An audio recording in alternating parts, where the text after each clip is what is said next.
जलान की उड़ाई में विपक्ष पर पूर्व डिप्टी सीएम का बड़ा प्रहार। विपक्ष के हालात विपक्ष के कर्मों का फल। बेईमानी करने वालों को बख्शा नहीं जाएगा। मोदी का यह पहले से वादा था, धर्मियों को नहीं बख्शा जाएगा। जांच एजेंसियों को डिप्टी सीएम ने बताया स्वतंत्र। पीएम पिछड़ी जाति है, राष्ट्रपति आदिवासी क्षेत्र के हैं, पूर्व राष्ट्रपति भी अनुसूचित के हैं, इसीलिए बीजेपी पर जातिवाद का आरोप गलत है। विपक्ष समाज के विघटन से लाभ उठाने का सपना देख रहा है और ये सपना ही देखते रहेंगे और मोदी जी जनता के सपनों को पूरा करते रहेंगे। अखिलेश यादव को पीडीए का फुल फॉर्म तक नहीं पता, सभी दिग्भ्रमित थे। चुनाव के बाद ये सब जन्मदिन मनाने इटली और पेरिस जाएंगे। जनता का ध्यान भटकाने के लिए ये लोग चाल ढाल दे सब बदलेंगे। जनता का इन पर कोई विश्वास नहीं है। Today India live news Saurabh Pandey की खास रिपोर्ट।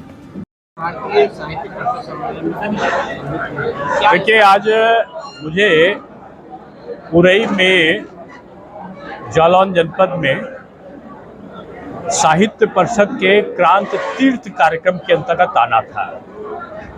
भारतीय जनता पार्टी ने अभी तक आपने देखा होगा मेरी माटी मेरा देश कार्यक्रम के अंतर्गत जगह जगह पर उन्होंने वीर स्वातंत्र संग्राम सेनानियों के गांवों से मिट्टी को अर्जित करके अभी दिल्ली में माननीय प्रधानमंत्री जी ने अमृत वाटिका के लिए उसके समर्पित किया है। साहित्य परिषद एक अलग संगठन है और इन्होंने भी क्रांति तीर्थ के नाम से अज्ञात सेनानी जिनका नाम अभी तक दर्ज नहीं है, उनके गांव-गांव जाकर उनके बारे में जानकारी संग्रहित करना, उनके परिजनों को सम्मानित करना और देश की जो स्वाधीनता है किन मुश्किलों में हमको मिली है उसके लिए एक नई पीढ़ी को जागृत करना, ये एक महत्वपूर्ण कार्यक्रम के अंतर्गत मैं यहाँ पर आया हूँ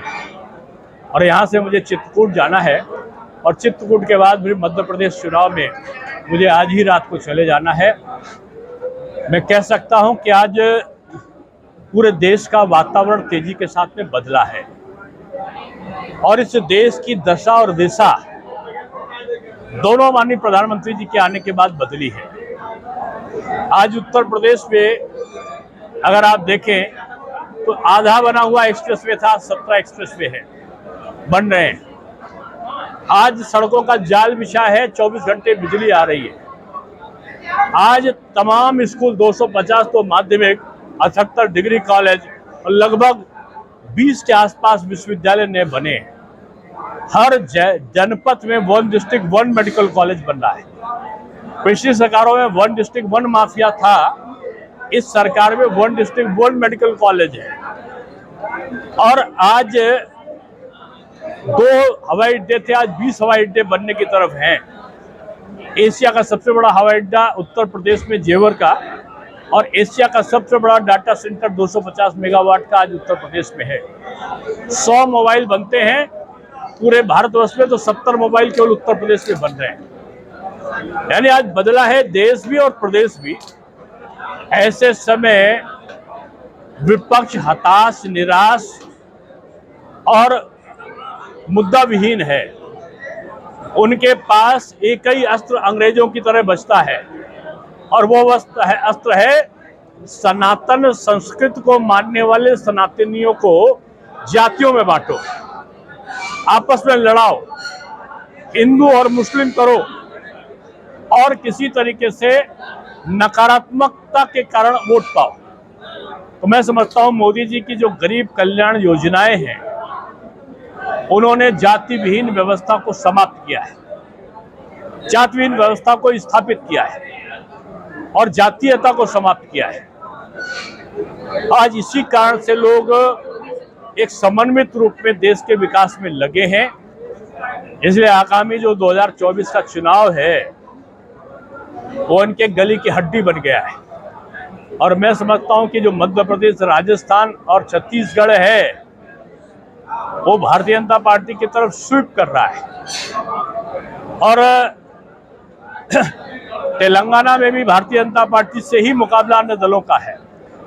मिजोरम में हम सहयोगियों के साथ सरकार बना रहे हैं। तो आज कह सकता हूं कि 2024 का जो चुनाव है मैं पहले विधानसभा चुनाव के पहले यहाँ आया था और मैंने कहा था कि बुंदेलखंड में विधानसभा चुनाव में बीजेपी स्वीप करेगी और बीजेपी अधिकांश सीटों पर विजयी रही।